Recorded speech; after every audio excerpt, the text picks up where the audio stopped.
Is cricket batting average enough to judge performance? Imagine trying to judge a cricketer's skill just by looking at their batting average. It might seem straightforward, but is it really enough? Let's find out. Batting average is calculated by dividing the total runs scored by the number of times a player has been dismissed.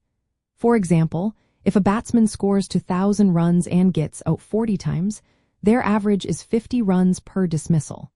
This number gives a quick idea of consistency and reliability. A higher average usually means better performance. In Test cricket, an average above 50 is considered excellent.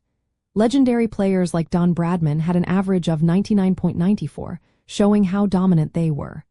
But batting averages change depending on the format. In limited overs cricket like 2020, averages tend to be lower because players take more risks to score quickly.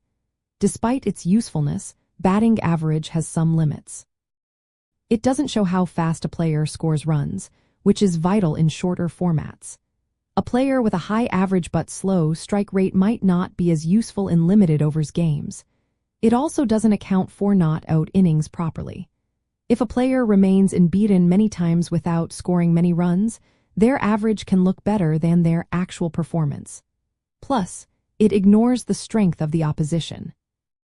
Runs scored against weaker bowlers are less meaningful than runs scored against top bowlers or in tough conditions.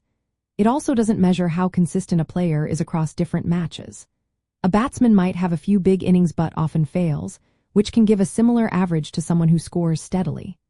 Most cricket scores are low with a few high scores, so the average doesn't always reflect typical performance. To get a clearer picture, analysts look at other stats too. Strike rate measures how quickly runs are scored, especially important in limited overs cricket.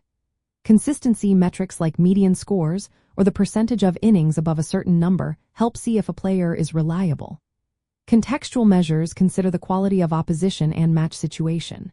Combining these with batting average gives a better idea of a player's overall batting contribution.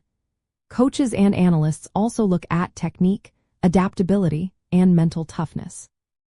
Improving batting performance isn't just about increasing runs but also about shot selection, defense, and building innings across different formats. So, while batting average is a good starting point, it doesn't tell the whole story. To truly judge a player's performance, you need to consider multiple factors like strike rate, consistency, opposition quality, and match context. Only then can you get a complete picture of their batting ability.